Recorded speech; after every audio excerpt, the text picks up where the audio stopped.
All right, welcome back, everybody, to another episode of Paradyme Podcast. We are so grateful for you tuning in, and we're hoping that you enjoy the episode. So in today's episode, we're going to be discussing our newest reading, which is Fahrenheit 451. If you have the book, go ahead and show that.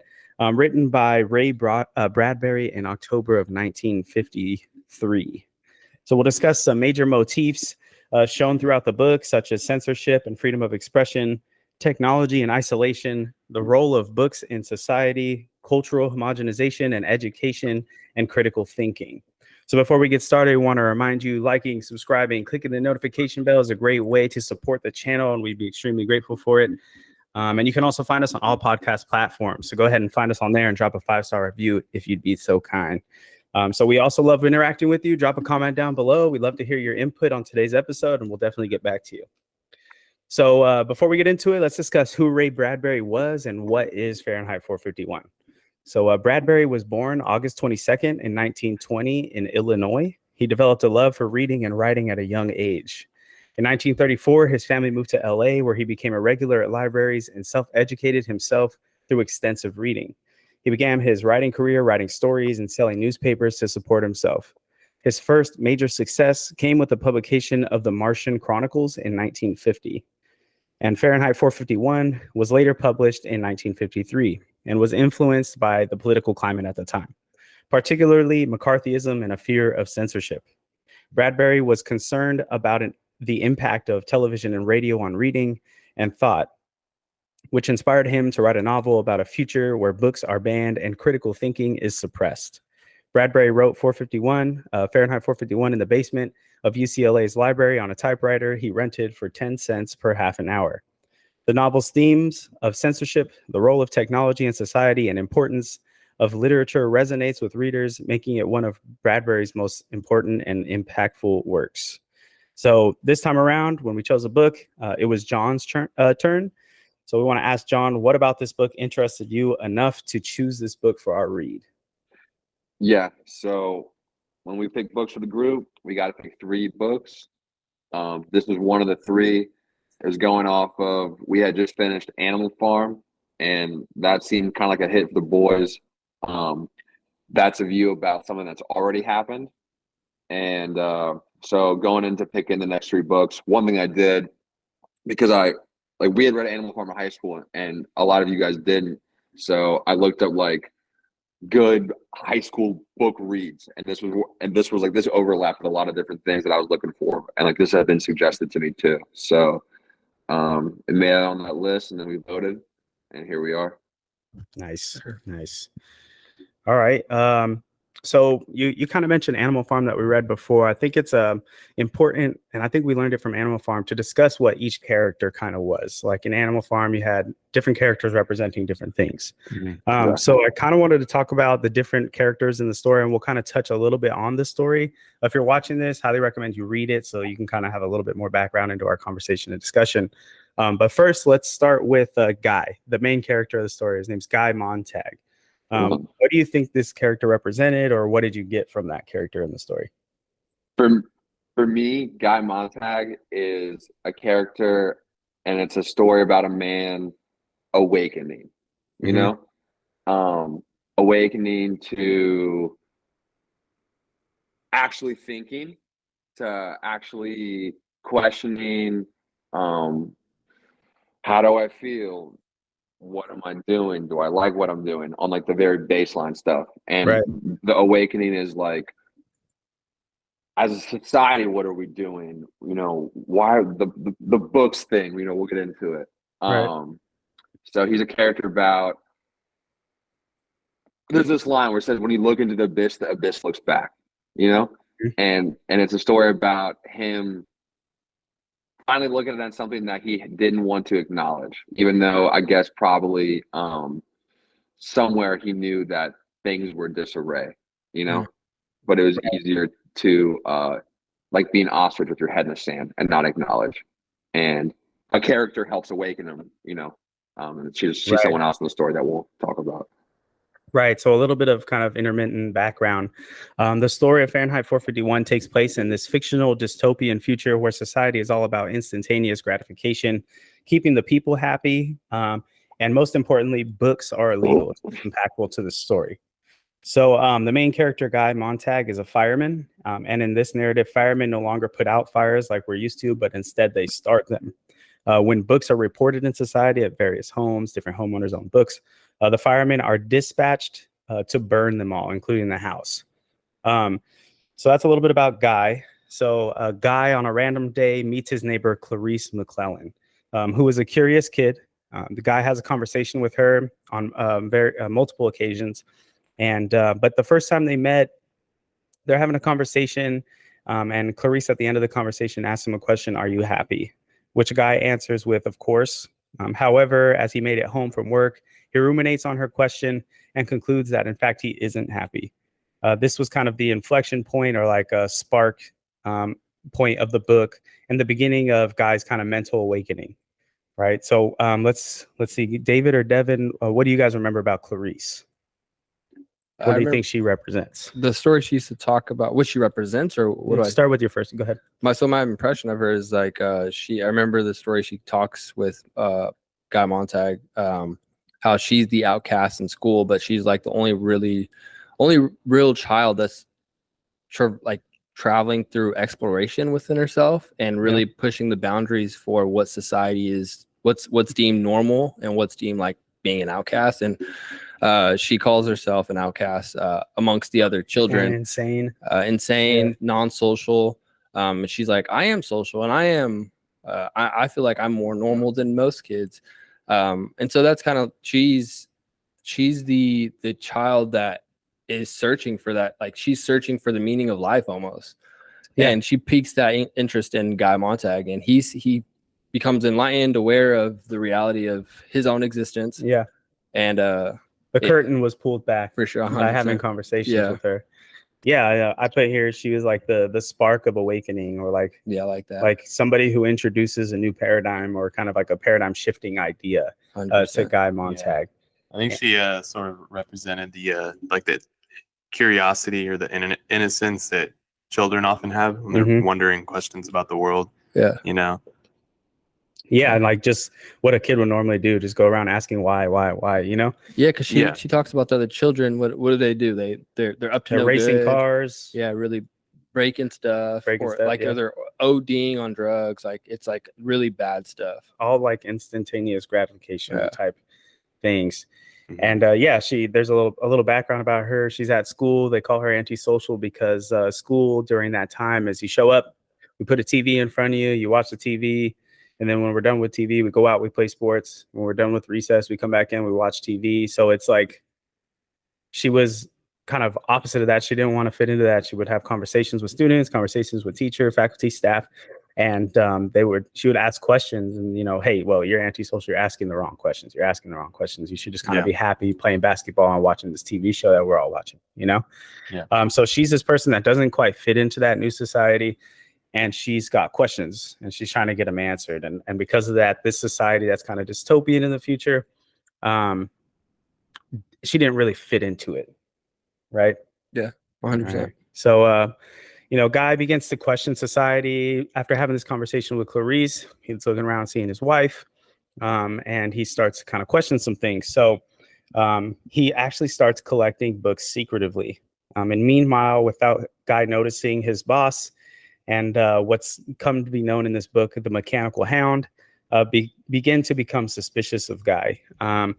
So his boss, his name is Captain Beatty. He's the leader of the firemen, and they have a tool, which is a mechanical hound with 8 legs, that is basically used to capture, people at large, right? Yeah. So one night, they're called to a home which is harboring books, and they arrive at the home, and the homeowner is still home. She refuses to leave and burns alive in her house along with her books. Guy begins to ask what about books is so important that she would be willing to die for them. And so let's talk a little bit about who Captain Beatty was. What did you guys get from Captain Beatty in this story?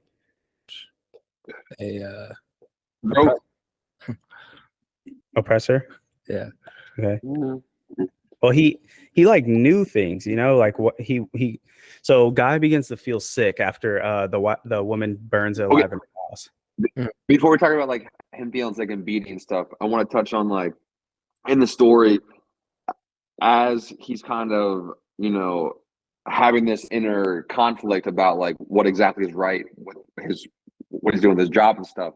The hound is kind of scaring him. Okay. Right.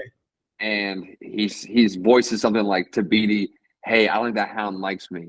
And Beatty's like, the hound doesn't like or dislike. The hound just does. And that's kind of what Beatty is like. In 1984, they use this term called inner party and outer party, you know? And the inner party knows more than the outer party, but both are connected. And they're both outside of being proles, which is like being a peasant. And Beatty is like part of the inner party. So he's higher up on like the social ladder of like this world they're living in now. You know, one, he's his boss.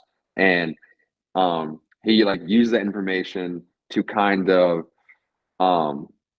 back to the hound, you know, the hound pretty much is like an AI software thing where they go, these are things to look out for. People who read books, people who have these like inner conflicts, whatever. So the hound, like he's on the hound's radar. He's also on Beatty's radar because they're a tool to like the state, you know, and except Beatty's a human.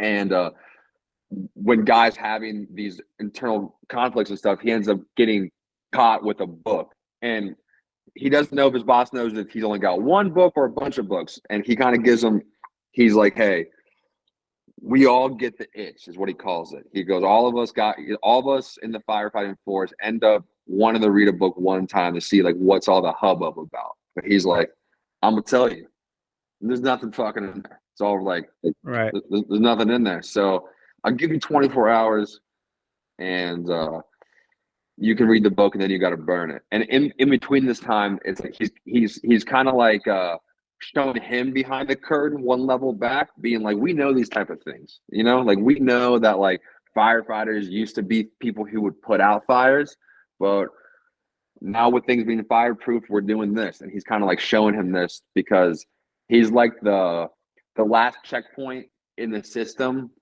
to reel you back in to being like an ostrich in the sand, you know? Yeah. They like he didn't come out with force. He came out of it like being like, it's okay, buddy.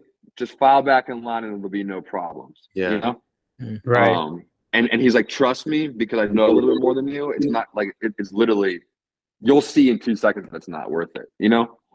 Right. I think he knew that and the way I was taking it is that Montag was like going through this self-discovery, reanalyzing like his whole situation about society and where he fits in. Beatty knew that and was leaning into it and kind of driving him crazy, like with the things that he was saying, that he was using it against him. Do you think Beatty was like more of like a nihilist because of all the information he knew, or do you think he knew he just wanted to kind of maybe or something? No, again, just like him being a tool. Like, I don't think he had any sort of like you said, like the dog doesn't like or dislike. Beatty didn't care one way or the other. You know, at the end, he was like, "Go ahead, do it, kill me." You know, like I think, like when these big things happen, like just in our own society, like right now, it's like, you know, I'm pro Gaza, you know, I'm anti-Israel or whatever. I'm pro-Israel, anti-God, you know, or it's like, hang on a second, give me 1 second. That was really weird. All right. Yeah, honestly, the way I picture Beatty a little bit is like Squealer in Animal Farm. Like there's an operation. There's an operation going on, and Squealer's out there. Like he's making sure the people that are questioning fall in line, like John was saying. Yeah. If we lived in a society like that, how is rank pooled when it comes to like promotions or moving people up the rank? That's like what I wanted to get at too. Okay, like, you know, we saw during COVID, okay, if you happen to question like what direction that they wanted us to go in, which was like to get our nation vaccinated, to get the world vaccinated, it wasn't just like they weren't sending police to make you get vaccinated, but what they were doing is that like my grandfather was calling me being like, hey, one, my place of work is like, hey, if you don't get this, like, you may not be able to have a job here. You know, Right.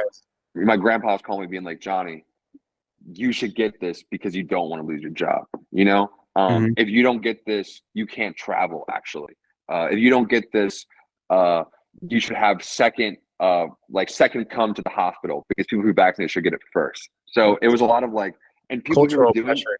and people who were doing that, they weren't doing it because they had like a huge morality buy into the thing. I guess they did, they didn't. They were doing it because like at that one point in the machine, like that was like, that's just my job, so I'm doing it, you know? And Right. like they didn't like or dislike, you know?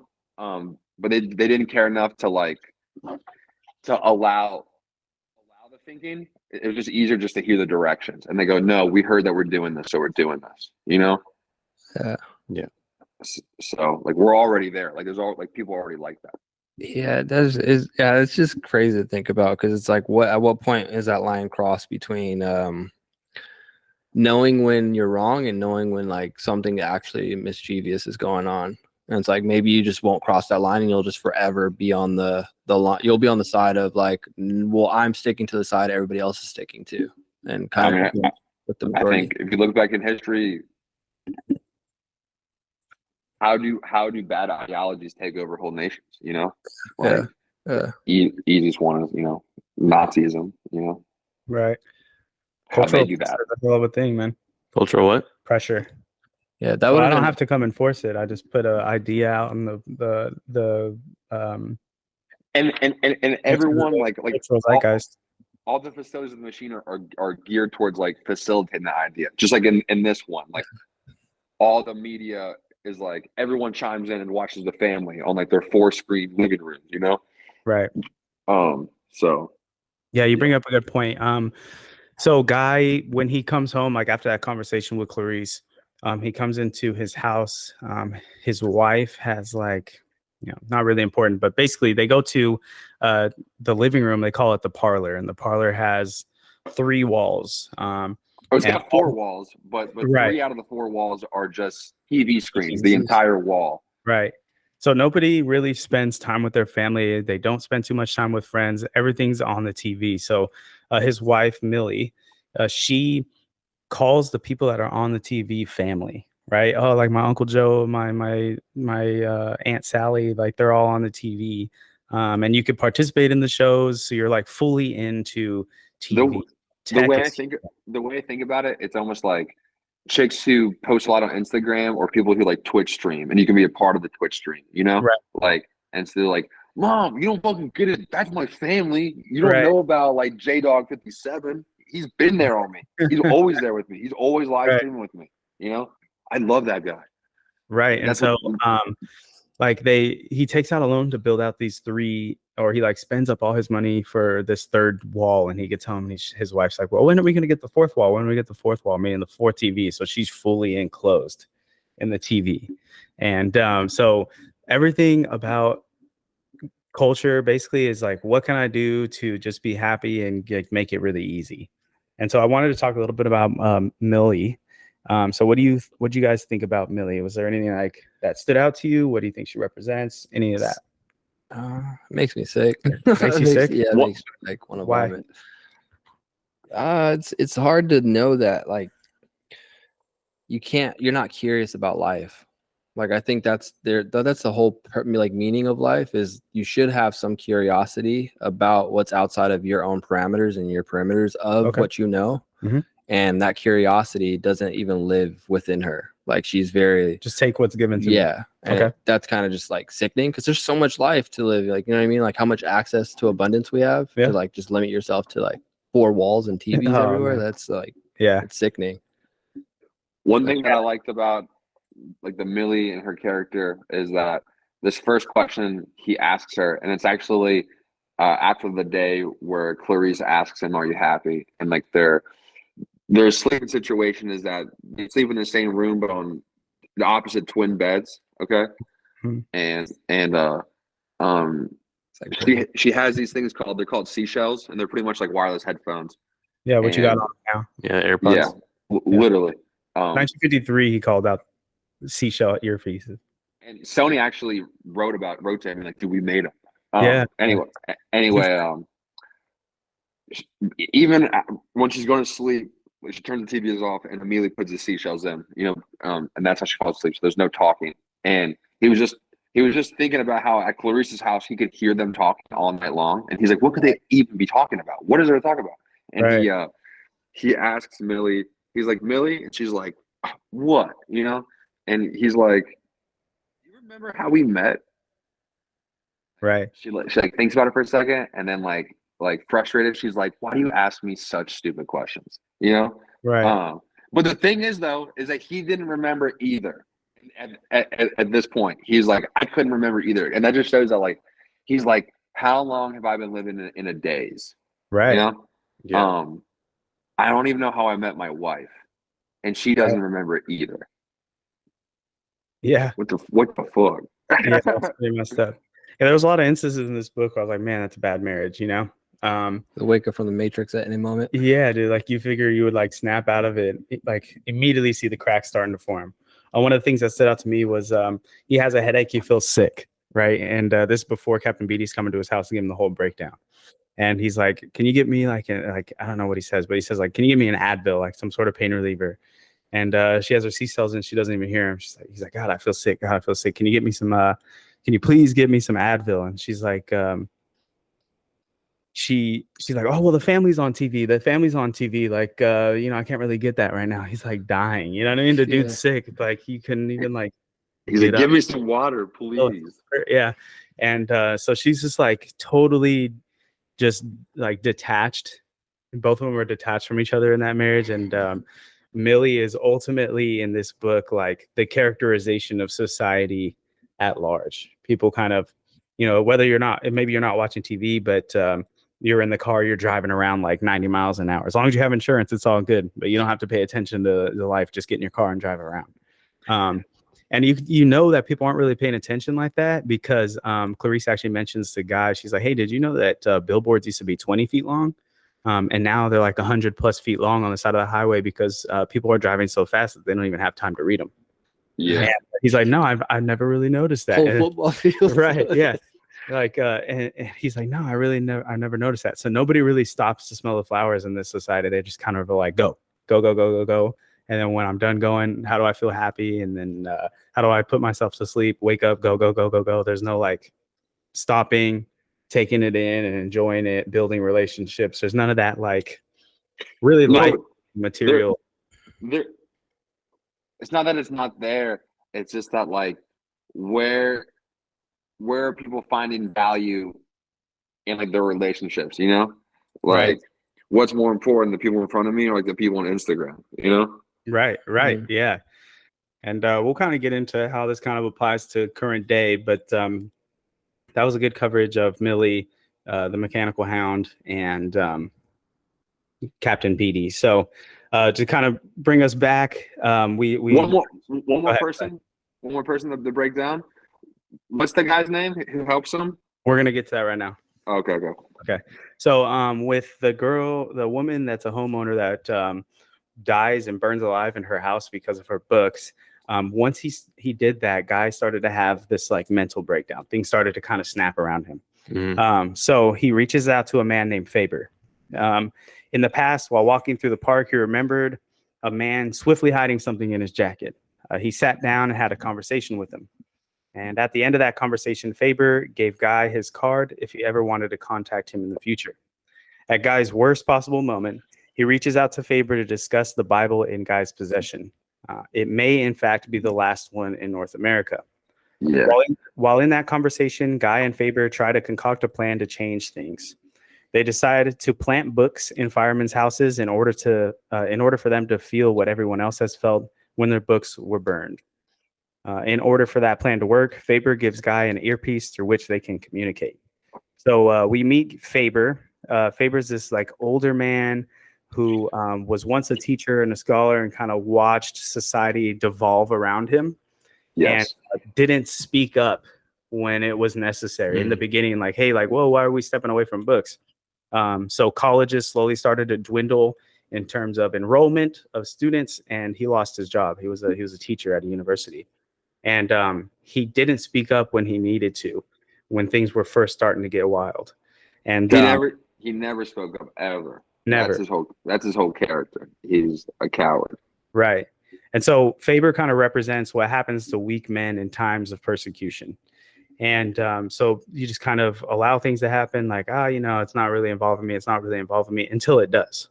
And so I think that he's a good representation of what happens to weak men in persecution. What did you guys get from Faber in the story? What do you think he represents? If I missed it. I think he's a weak, educated man. And like, that's the part that they highlight. So that like in the book, he's more educated than Montauk. Yep. He built this device where they could speak to each other.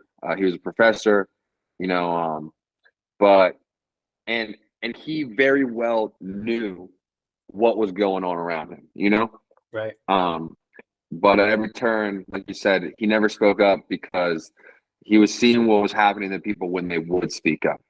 And now it's too late, and the pool's not deep enough of people remaining that are willing to stand up and saying like, hey, this is wrong, Right. Mhm. and he's from a time like, and Millie's a representation of society now, which is like a few decades of like post like censorship.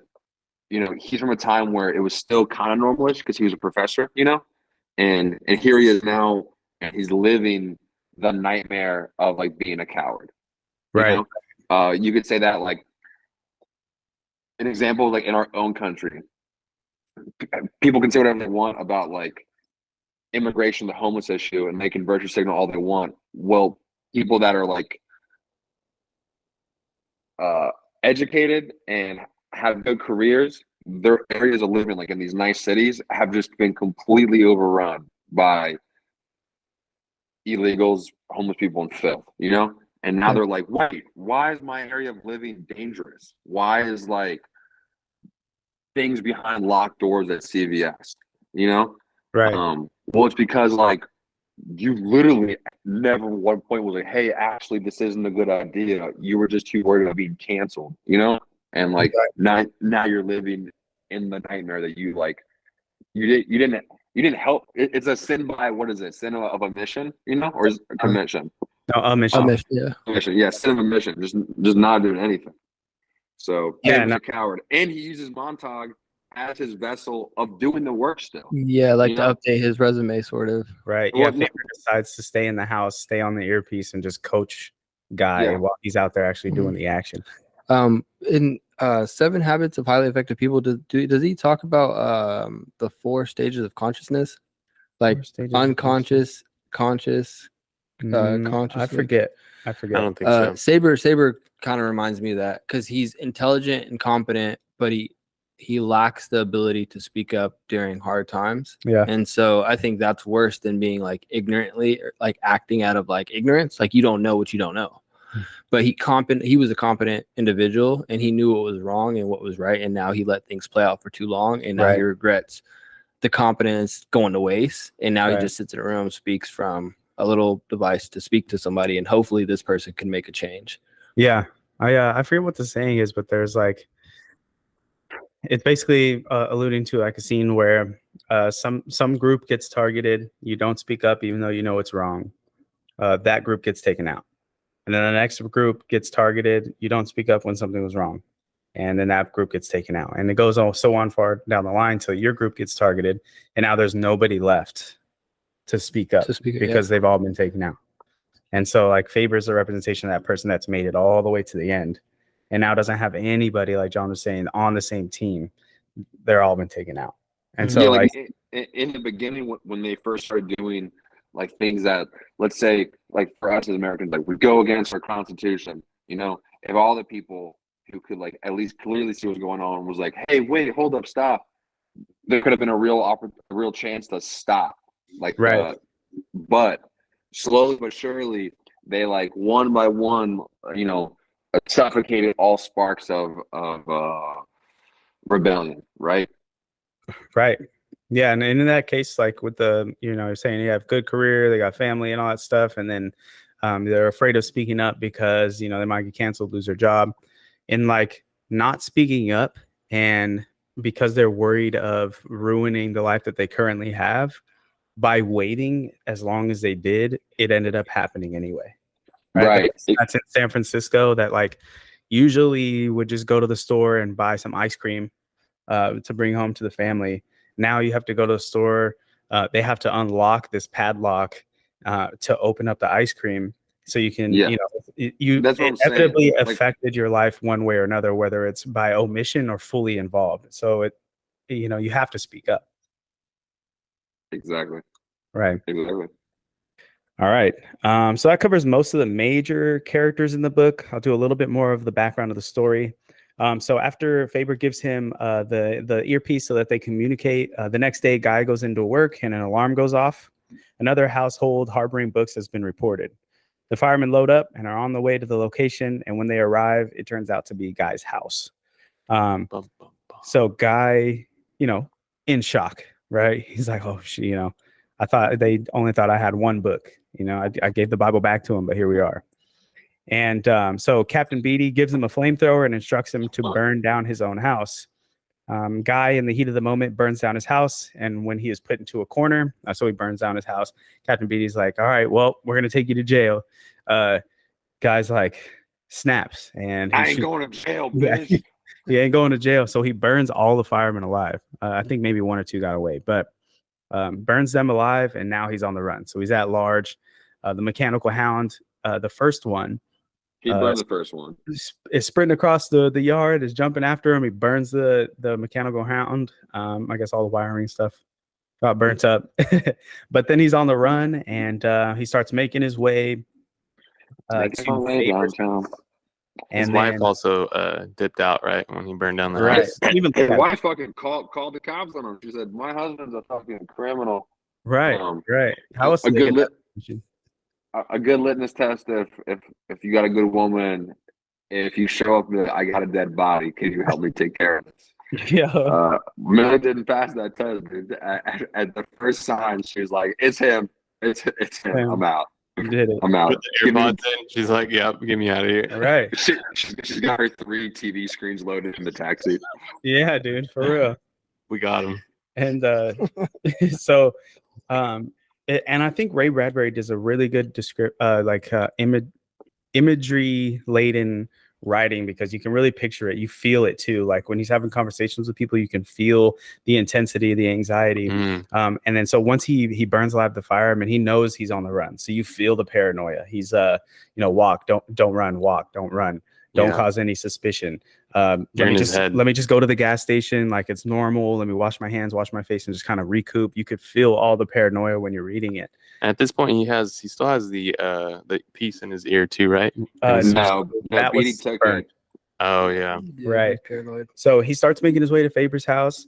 Gets to Faber's house. They're having a discussion. What do I do? What do I do? And the TV's on.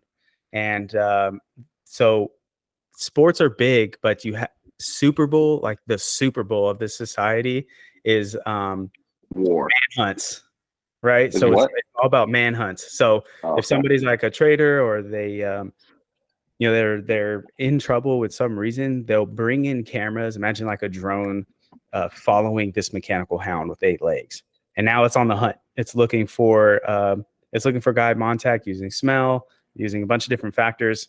And it sets in. So the TV's streaming this live, Guy's watching this live, and he's like, wow, I'm like, I am the Super Bowl right now. And so he ends up figuring out, Faber's like, hey, look, dude, I don't know what you're gonna do, but this is what I've heard, that outside the cities on old railroad lines, there's a bunch of old scholars and grad caps out there that just couldn't fit into society. And so he comes up with a plan. He's like, look, I'm just gonna run to the river, jump in the river, and see what happens. And the whole scene's amazing. It's really written well. But ultimately, he's being chased by the hound. He makes it over to the river, jumps in the river, and finally gets to escape society. And when he escapes society, it all kind of hits him. He's like, it's really dark out here. There is no noise. There's no music. There's no distraction. Yeah. It's just me. I can hear my heartbeat in my head. That was one of my favorite parts of the book, where the detail of the author, or the detail that the author wrote about at this point in the book, where he's experiencing like natural things again, like water and like the breeze and like, Right. thinking about like farm houses and Right. stuff. Like I think that was one of my favorite. Yeah, Well, laying in the straw. What's Yeah. funny is like leading up to that, as he's being chased, because he's like running through backyards and taking alleyways and stuff like that. Right. He can, like we talked about, all the screens are like as big as like walls. He can see inside of people's houses the live chase of him. There's Right. like a helicopter and shit, and like he's like, they're literally looking for me, and I'm fucking right there. Yeah. Like, holy shit! And then Yeah, it's a at whole one thing. point, there's like this one point where they're like, okay, every citizen on the count of 3, we're all gonna open out our back doors and look for the guy. 1, Right. 2, and he's It's like, the oh, countdown. He's like this. He's like, yeah, you're going to the Like- goal line, dude. 3 like in the water. Yeah. And he's like, oh my god, One like 4, the end zone. yeah, like literally In the like end zone, 4. yeah, He's you- like, the replay. For Yeah. real to dive into the end zone. Yeah, the whole like scene with the chase before he gets to the river is really good. If you've read it, let us know what your favorite part of it was. But it was really, really good. Mhm. And you could feel the intensity through the reading. So yeah, that was really, really good. But he makes it out of the city. He lands out of the city by taking the river, and he's in the river. He leaves the river and he sees like a little flame, right? And it's a bunch of guys. If you can imagine, like a hobo camp over a barrel, and Yep. fire going. No, And this is no his hobo. first time. This is his first time seeing fire being used instead of something destructive as something that's like warming and constructive. I think he uses the word like warming and inviting. Right. And he's never seen fire. The only thing he's ever seen fire do is destroy. And Right. I remember he has this thought like, dude, literally the sun is like the fire already. He's like, so I don't need Right. to destroy anything, you know? Yeah. And so the group of guys, they know he's out there. They have a little TV which is showing the They've been watching him. chase. Yeah, they've been Yeah. watching. So they know he's kind of going to be somewhere. And they hear rustling out in the woods, and they call him in. They're like, "Oh, look, we know who you are. Come sit down. Let's have a discussion." And they're around the fire. He's like, "Yo, we're all people that are like you in one way or another. We all escaped society because we couldn't see it. We couldn't see it become that." And he's like, "Look, they're about to catch Guy Montag now, and it's all about having the flashy ending." I think Captain Beatty was saying that it all has to have like a flashy ending. And so Guy Montag's out of the city, mind you. And so the mechanical hound makes it to the river, can't find him, but they can't have like a no ending, no catch. And so they find this random dude out. Go ahead, John. They can't have a loss. They Right. gotta always have a win. The government's always got to win. The people always got to have a victory, and it's got to have an ending. Right. And so the mechanical hound turns from the river and is like, all right, well, we know the programmer's like, well, we know that there's these people that are out that are kind of weirdos. So we'll send the mechanical hound after him. The mechanical hound just random finds guy. this random dude on the street, takes him out. They blur the image so you don't really know if it's the guy or not. And then there's the ending, right, of the chase. He's just chilling on his way to work. Right. Gets murked. And yeah, he's just chilling, like walking around. And so the story's there. He's like, man, he's obviously distraught. And yeah, I mean, he gets out at the perfect time, right? He literally gets out at the perfect time. So it progresses, the story progresses. He's like, they're like, what do you have to bring us, since you left because books were so like, they seemed important to you, or you wanted to figure out why we found them so important and society didn't want them there. And he ends up memorizing the book of Ecclesiastes. And so he becomes the book of Ecclesiastes. There's some guys that are like Plato's Republic. Everybody has something that's memorized, Yeah. and they all represent that. So whenever society's ready to take that back on, they can now recreate some like masterpiece works of like literary art. And so they're watching the chase. It's just finished, and a war's supposed to start. And literally, as soon as Guy gets out of town, a bomb is dropped on cities nationwide, and so all of it's wiped out. And now they are tasked. Basically, they're like, all right, well, let's go rebuild society as it should have been. So they fire up some bacon. And they're fire like, up some bacon, let's get it. right? Class. Kick it. So that's kind of the book in a nutshell. We highly recommend you go pick that up, and we're going to kind of discuss some points. But before we get into that, I wanted to ask. So David kind of mentioned his, but what was your guys' favorite part of the book? I know we both know ours. That's good. When he comes home and his wife has her friends over, and he exposes that he already owns a book to her friends, but Right. his wife knows that. But she's trying to get him off the edge that he's about to jump off Yeah. of. And he brings himself. Really, she just doesn't want him to embarrass her in front of her friends. True. Is Yeah, really the driving factor. It's not about him. You don't at care all. about him at all. Yeah, true. Yeah, it's not about him at all. About her. But the reason why I like that part so much is because the shock and awe that the women feel, like her friends, to be exposed to such like literature that like moves literally them. just poetry. Yeah, it's literally something like a beautiful piece of writing. Yeah. And it shakes it to the core. Yeah, but also it's like, and what did he get out of it? You know, like he just threw his trauma of poetry on them. Like, Right. and like, what did he get out of it? Nothing. She's like, why would you go do that? Why would you Just read more that problem. Robert Frost? Like, Right. they didn't want to hear the poems, dude. Why'd you do that to him? Right. Not only that too, like the women become distraught because of his reading, right? Yeah, He's reading yeah, some yeah. poetry, and it's kind of like melancholic in a sense, but his wife is mocking him. You know what I mean? Like, he's so passionate about this book. She's like, oh, you know that one? Read it to my friends here. It goes frumpity dumpity doopity doo, like, you know, like scoopity scoop type stuff. And so she's like mocking what he finds, like what he's passionate about, and so like that's like even more on top of it. And I was just like, dude, She's like, can't you see I'm trying to like kick it with the wall families Right. and my AirPods and my homies? Well, he ended up embarrassing her just like what she was afraid of, you know?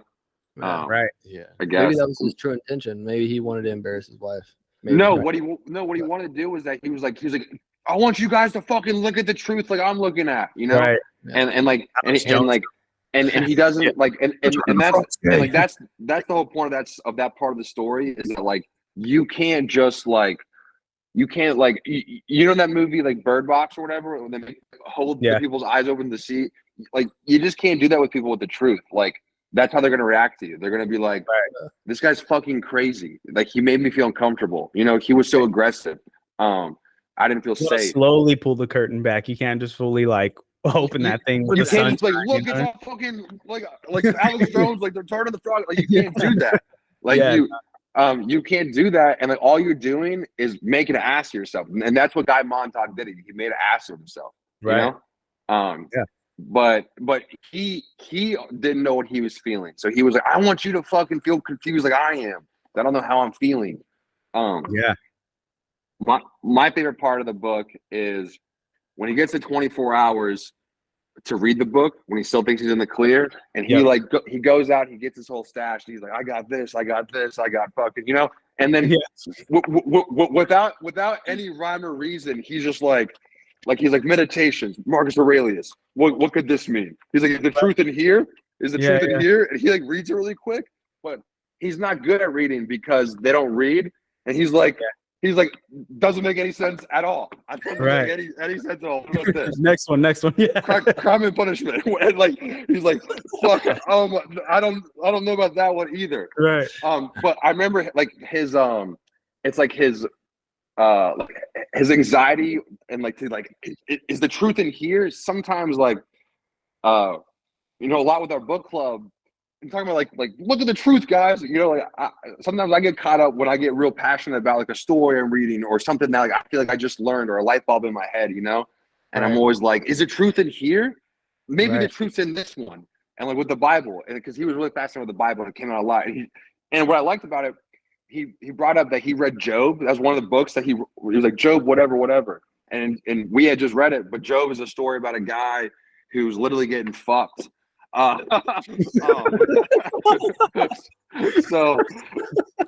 his faith never breaks is the story. And so it was great that there's like a little nugget for like I knew that, so like, oh, you know, but I could feel like his like energy when he was going through that moment. Yeah, it's called the sieve in the sand, and it goes back to when he Oh was yeah. a kid. He had a sieve. It's basically like a screen where you filter out oversized material from material that fits through the holes. It's kind of like a screen. If you have a grinder, you know what I'm Yeah. talking about. But he's saying like as much sand as he's putting in, so as much as he's reading, the sand is going through, so he can't like comprehend and like retain the material. It's just kind of falling through the cracks. And so Yeah, he it's uses all that as kind of like an because it's all analogy. new to him. He's a bad sieve right now. You know, it's all Right. new to him. So like, it's all just going through. Yeah, he's not retaining anything, and he doesn't have time to retain anything. Is the second part of the thing. You Right. know, in this world, you don't have time to read because it's illegal. You know, so like, Right. how much can you really learn? You know, in 24 hours, nothing. Right. You That's why haven't read enough to make your screen fine enough to actually filter material. And that's why he leaned on Faber so much, is because he didn't have time, but Faber did. So like both of them Right. together were like a complete package. Montauk Right. was like bold enough to try, Yeah. and too dumb to know not to. Right. Right. So my favorite book, it's something really simple, but I just thought it was like a really cool part of the book.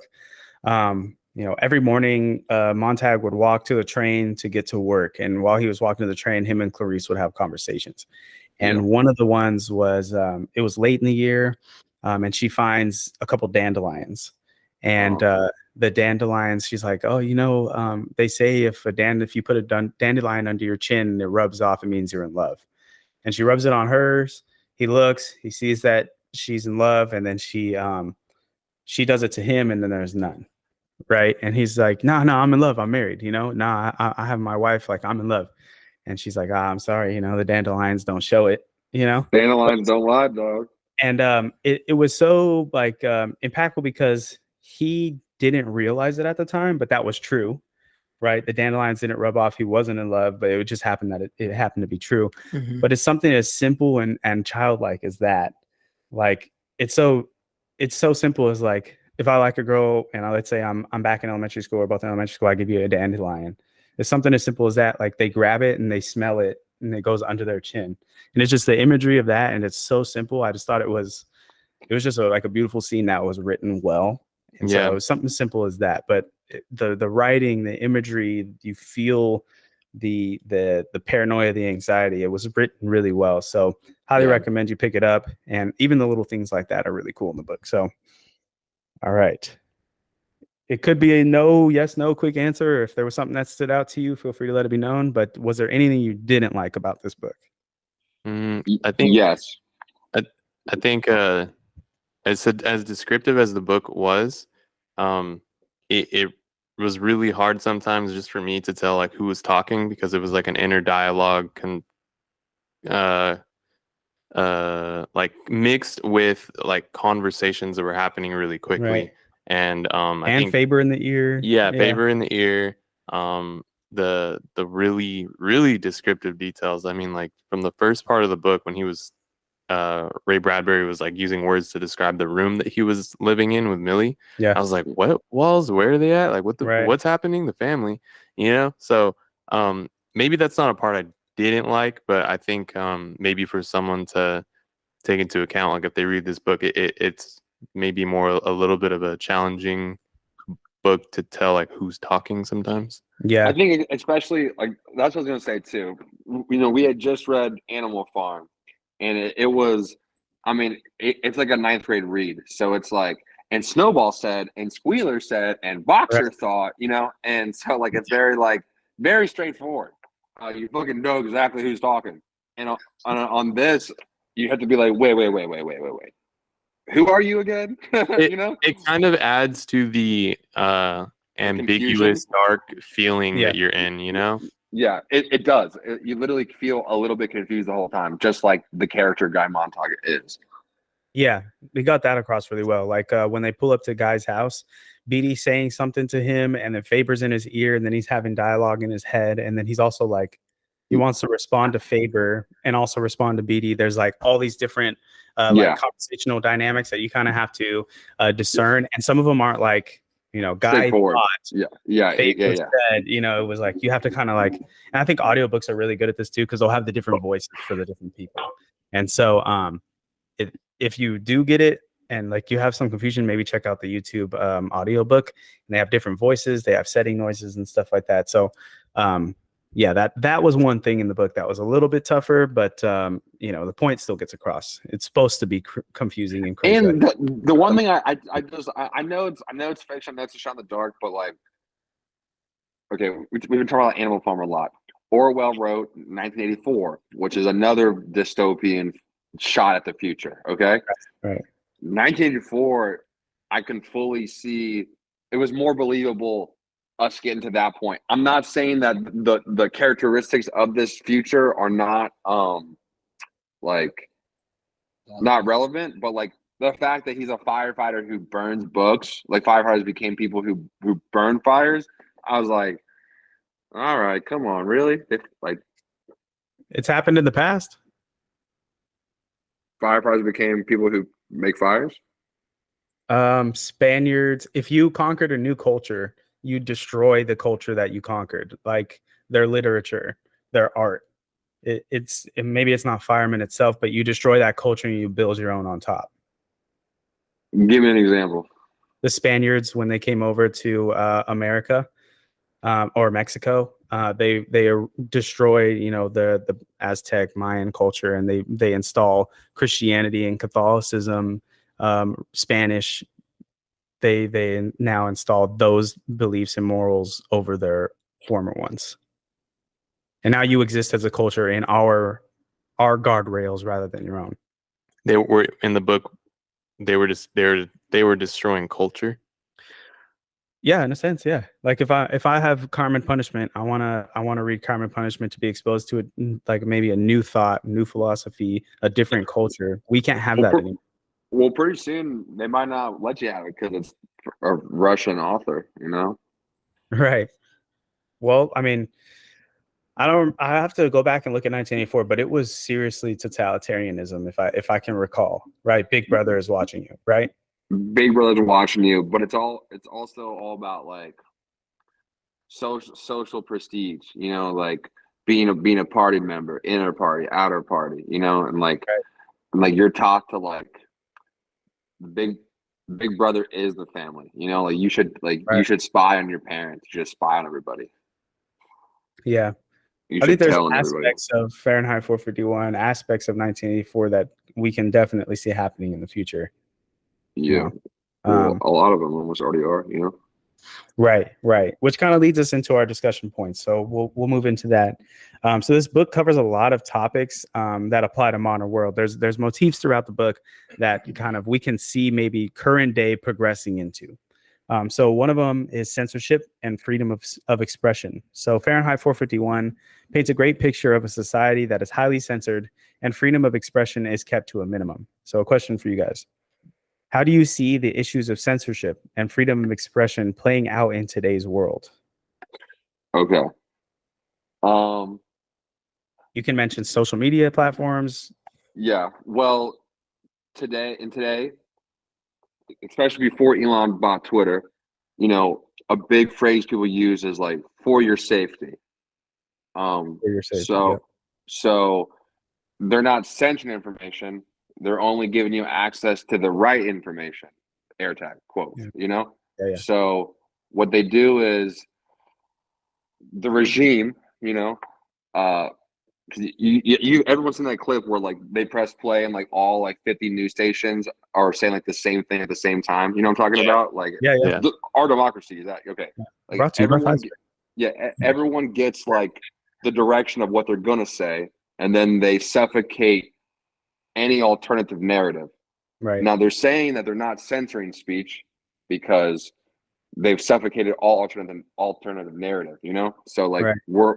we are getting censored speech, and then the reason for doing it is they go, it's for your safety, we want to make sure you have only access to credible information. And it's just like, well, if you have control of what's credible information, and now we're seeing that oftentimes things that are credible were labeled as like misinformation, all because it just wasn't the direction they wanted to go at the time, Yeah. and so we're living in a censorship regime. the number is like zero. If so, like with Elon buying Twitter and like Spotify pretty much supporting Joe Rogan and not making him take down his episodes. Thank God. They've got the number. It's no longer now zero. The number is like 1 or 2, you know? And so because of that, they can't suffocate all form of speech. And that's really where people get most of their information anyway. So things have kind of, I think it's always like an ebb and flow. And I think things are now flowing back to being like bro thinking, because everyone just saw that they got dunked on by like their government big time, I think, during COVID. It's so it's so crazy because looking back over life, like issues weren't so prevalent until COVID hit. Like we started to see things really, really ramp up, you know. Like, I think some people did, like that's the thing. Like some people were plugged in, you know, like just not everyone cared because it literally didn't affect them for real, you know. Right. Like again, like it's not my problem, but like they're like Alex Jones has been around for fucking like forever, and he's been talking about this shit forever. But now he's a household name because even if he is crazy, his track record of like what he's pointed out has been fucking right, you know. Yeah, dude, it's crazy. Go ahead. Alex Jones is like Guy Montag in a way, you know. He's like, look, like, look at all this fucking tree, you know. We're all the wives in the living room, like this guy's crazy. This guy's crazy because he is crazy, like he literally is. But like when you look into the abyss looks back, you know, and like he's like the epitome of that, you know. Yeah.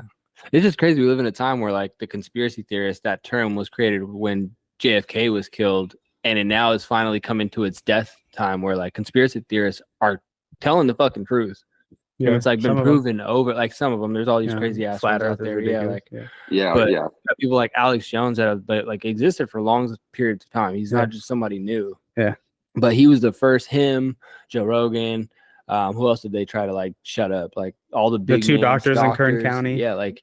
It's crazy, but I don't know. I agree with John. Like there's been people talking about stuff like this. Like it goes all the way back to like 9/11 and like World Wars, like way back. JFK. Well, I think it really wake people up to that. Like, hey, like they're just pulling the wool over us all the time, huh? Right. Yeah. So you can see like, let's say, you know, John's mention of like we control the content that's out. You get what we give you type of situation can lead to, you know, a Fahrenheit 451 type world, right? I mean, how's that no different from? But it can only be like a manual. You know, how's that no different than like living in China? You know, where it's like every news station is run through like the Chinese government. Like, how's that any different? You know, right? And every company has the Chinese Communist Party on their board. So right, for real. Okay, so another big topic in this one was technology and isolation. We talked about Millie. No need for real family. There's no need for real friends. I have my TV, right? Mm-hmm. So the Society in Fahrenheit 451 uses technology and shallow entertainment to escape reality, leading to widespread unhappiness. How do you see modern entertainment and technology affecting mental health and overall well-being today? You know, what really scares me about all this is like, it's almost like the more we don't speak up as a generation, because we appreciate like, I think we were the last generation to grow up with like outdoors, like as kids. If like, you were born after 96. Yeah. And so what really like, there's this like fear that I have, like when we get older, it's going to be really hard to tell kids like what is shallow about being on the internet to develop friends. Why is that shallow? They're not going to see that. They're going to be like, that's how I make friends. Yeah. That's how I meet the girls I'm gonna date. That's how I meet the girls I'm gonna have sex with. That's how I'm gonna meet my wife. That's how and it's like why would they see that as shallow? We see it as shallow because we got to have the real life like experience as a kid and growing up and biking over to your friend's house. Literally like, hey, can Timmy come outside today? Like and so that's what kind of like that generation shift, like how we think of it. We think that the generation 2 years below us is going to somehow come to this realization that what they're doing is going to affect their mental health. And it's going to happen, but it might be too late, and it's way past that point now. And I think my kids can't have phones, bro. No, can't have phones. All right, well, that's a good point. I really like that point. I want to ask, like, how exactly do you see modern entertainment and technology affecting mental health and overall well-being today? Like, if you can give me some examples. Well, I think people people gamify attention, you know? Yeah, that's true. So people are really used to getting, I think, more attention than typically a person gets, unless like you're like a warlord or a leader, you know, like for real, you know, like in human history. And like now, like any hot girl can have like 100,000 followers if she's like markets herself right on Instagram or like Well, they can and get paid for it now too. well, Like, I know, but like what does that do to you to like gamify seeking attention, you know? for sure. Look at the what does that NPC characters on TikTok. Oh, God. Yeah, exactly. Like Ice cream so good. regardless of the money they make, could you be proud to tell your parents, like, this is what I do for work? Yeah, Ice cream's so good. Like, dude, my dad Have you seen literally the one called where me. he's like the glizzy gobbler one, and he goes into Yeah. super drive? Overdrive.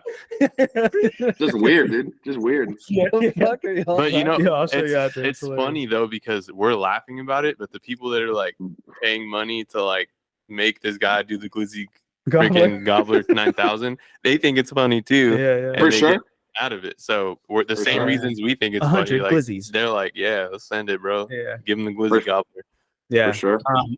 It is funny. Jonathan Haidt, he wrote The Coddling of the American Mind, Canceling of the West, I believe. There's a couple different books that he came out with, but he's a doctor and he teaches a couple different universities. I don't know if he still is now, but he wrote in his book, it was the most recent one, where we're seeing an increase in suicide rate for young women that are on social media because they're seeing,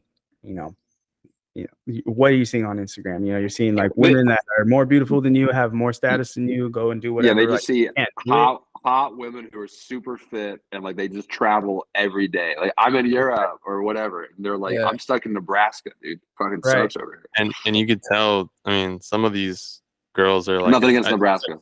social media addiction, and it's like It's delusion. it's mental, like it's like I don't know. I could see some of the people like on Instagram like, what, this photo doesn't even look real anymore. Like you look like an anime character that's like been seriously. hyper edited, Right. and like I mean I can see that, but some people like they don't care, like You know, it's it's crazy. I just had a real life experience with like maybe you guys tell me, but there's this person I know, and she likes this guy, and she said, he's just an average guy. Why do I think he's so special? And my response is like, well, obviously you find him special, right? Like you like him enough to think he's special, but you're at the same time you're contradicting yourself. And then she was like, she said something else after that, and so I just waited for her reply. But in my mind, I was like, most of us are average, but we don't want to accept that. Yeah.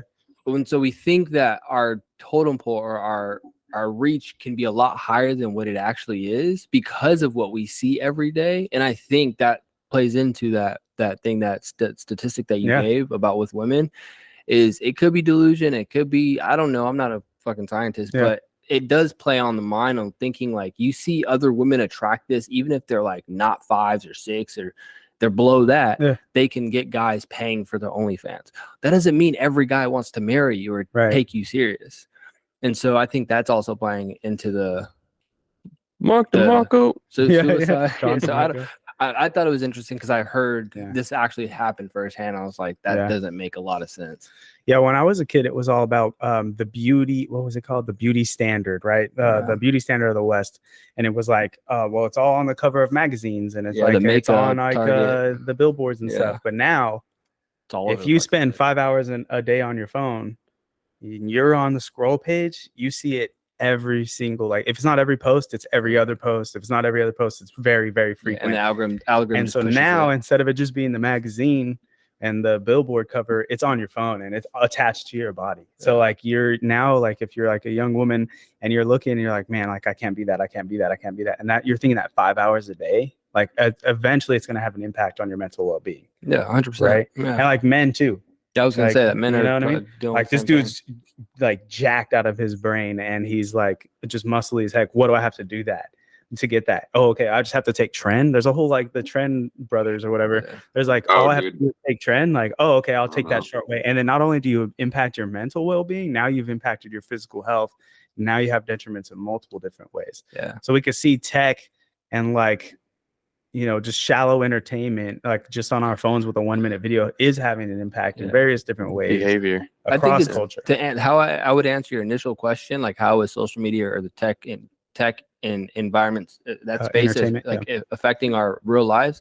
I think it's just the instant gratification of needing things immediately. Right. Like that's essentially what's happening. Everywhere you look, everything needs to be go, go, go, go. Right. And we're kind of leaning into that world of Fahrenheit 51. We still have access to a little bit of freedom still. Yeah.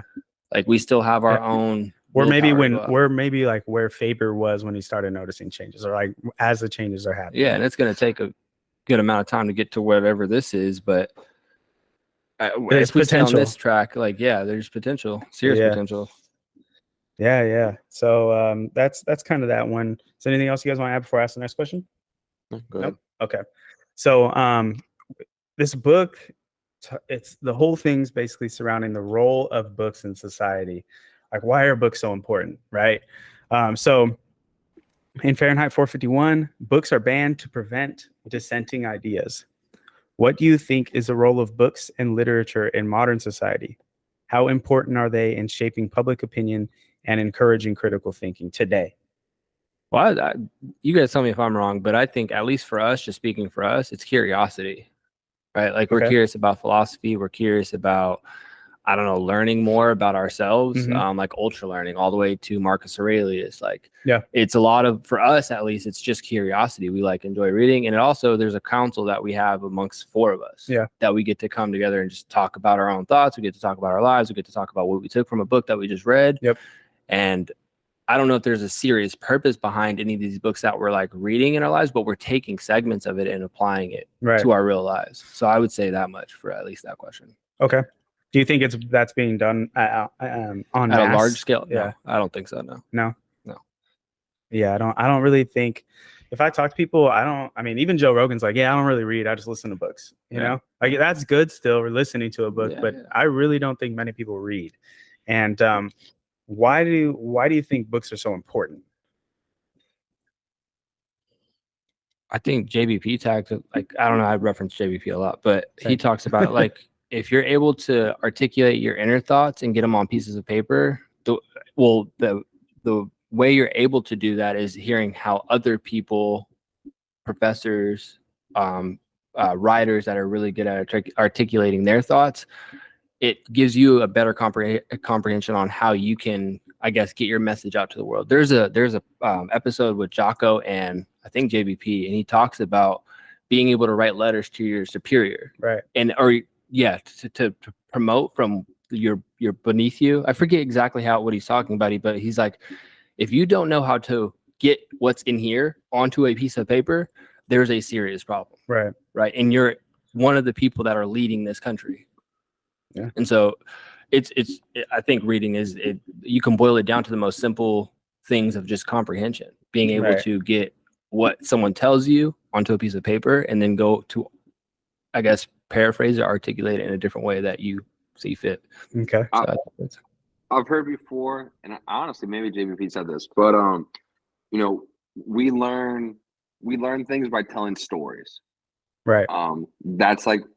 That's how we organize the world. Like for us humans, we kind of give everything a story. Okay. We even give ourselves a story, you know, and that's who we are.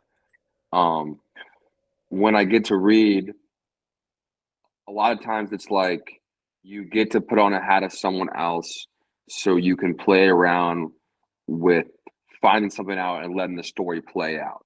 Right. And you can kind of like, we're reading Crime and Punishment now, you know, he had this idea about like philosophy and like trying to like take on a bigger picture of like the current times. Well, how does he do that? Well, he tells a story, you know, and like the characters represent something, and like each character within the story can represent like an idea you're trying to flesh out, you know.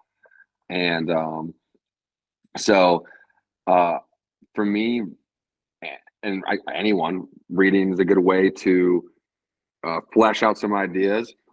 and just good for your brain. You know, like we're talking about like Instagram and all this stuff. That's like brain rot. You know, I think it's for me. You know, every day, like almost like meditation. I clock in for 20 minutes here, 30 minutes there.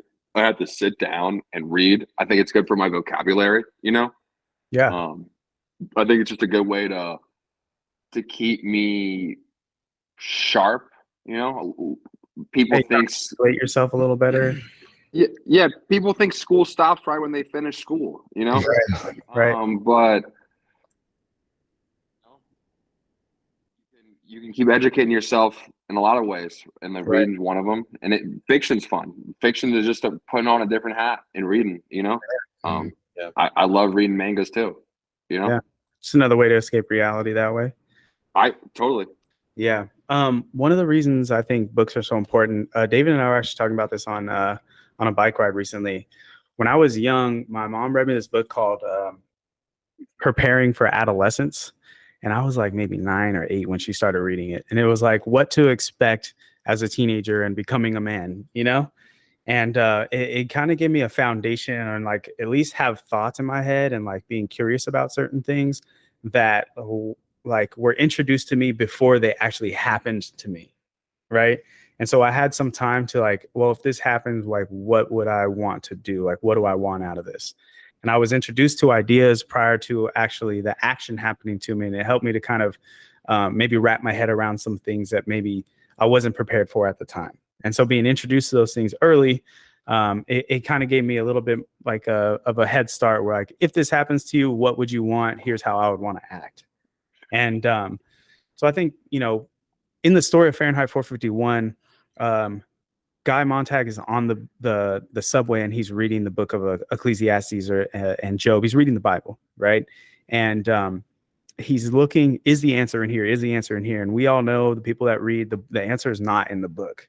The answer's in your brain, and all the thing that the book is supposed to do is make you question the answer that you think you have, right? Crime and Punishment. This guy kills a woman. Am I capable of doing that?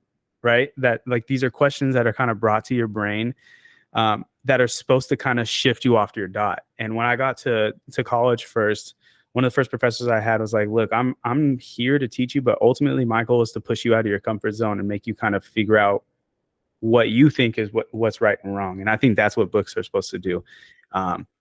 You read a book, it makes you question what you think is right.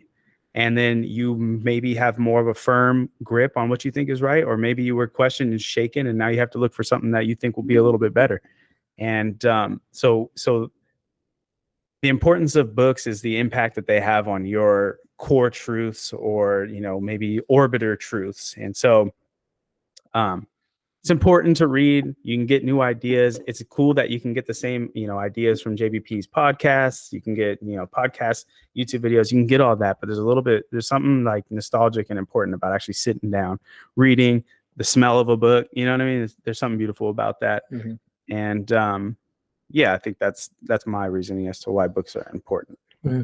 Yeah. Good. All right. So we got 2 more points and then we'll be out of here. The one of the other ones was cultural homogenization. So this book portrays a society where dissenting ideas are eradicated, leading to cultural homogenization. How do you see this phenomenon occurring in the present day, particularly with globalized media and culture? Are unique voices and perspectives being suppressed? So cultural homogenization, everything's kind of becoming the same. Yeah, I think we touched on that already. Yeah, we kind of. Yeah, Yeah. I think we touched on that, the whole Spotify. Right. Okay. Last question. So this is on education and critical thinking. So the novel criticizes an educational system that discourages critical thinking. How do you view the current state of education in terms of fostering critical thinking and intellectual curiosity? And if you think that, you know, there's things that could be changed, are there improvements that you think that can be made to avoid these pitfalls kind of depicted in Bradbury's society? Yeah, I mean, Yes. I think at the core, what we're hearing across our nation is that critical thinking isn't being taught in schools. Right. But because we're hearing that, I think that there has been like a renaissance of kind of bringing critical thinking. I think the word where everyone's using is like, let's bring common sense back into the classroom. You know, what does that mean? Well, critical thinking used to be what common sense was, and we've gotten rid of that. So, and I don't think critical thinking totally out in any of like the STEM fields and any things that are based in reality. You know, critical thinking is still heavily applied. You know, Yeah. Mm-hmm. So I don't think it's out of the door. You know, Right. I think the ebb and flow. You know, I think we did get away from it. You know, and I think people are well aware of what that did to us. And Okay. What changes would you make?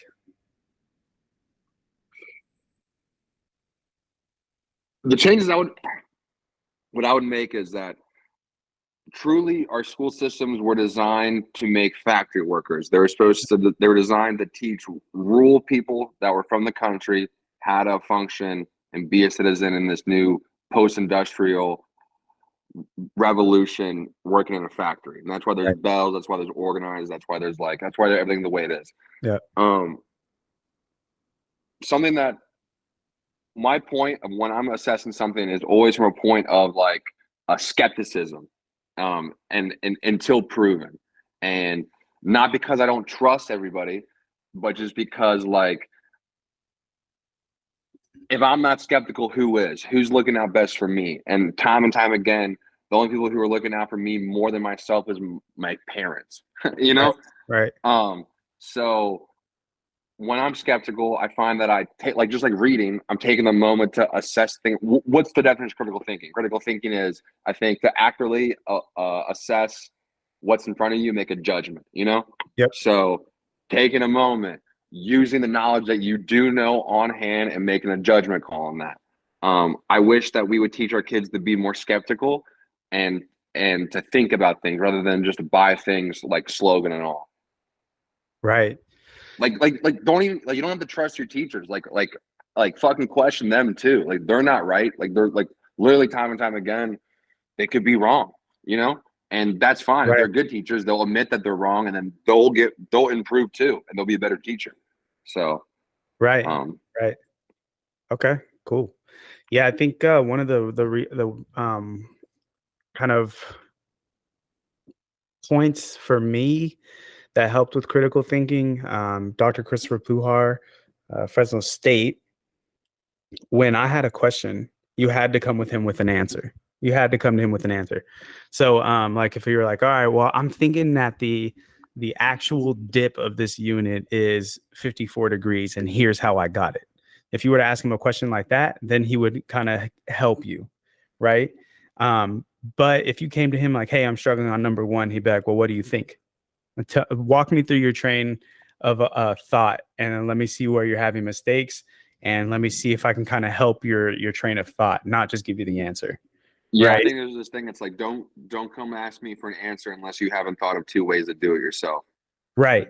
And so I think Chris is like the king of Socratic method. At least in my faculty, he would ask you questions to get you to an answer. He wouldn't just tell you what the answer is. And that critical thinking, he would basically what that's doing, instead of like removing the actual chugging of your thoughts, he would, by giving an answer, you get rid of all the thinking and the critical thinking.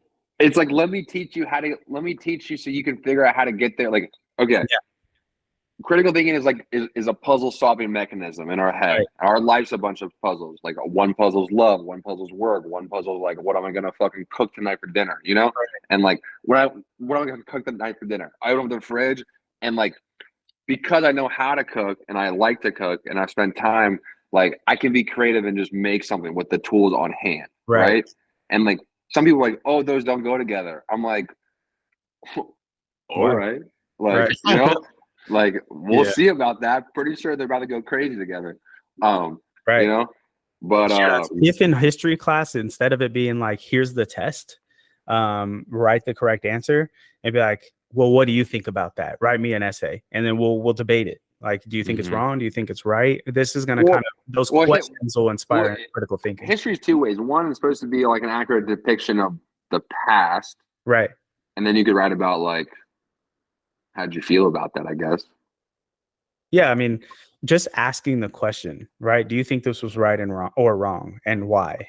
Just asking that alone will inspire some sort of critical thinking in a student of all different ages, right? Yeah. Why? Oh, do you think what Thomas the Train did was good to a first grader? Then you're making them think. You're not like, you know what I mean?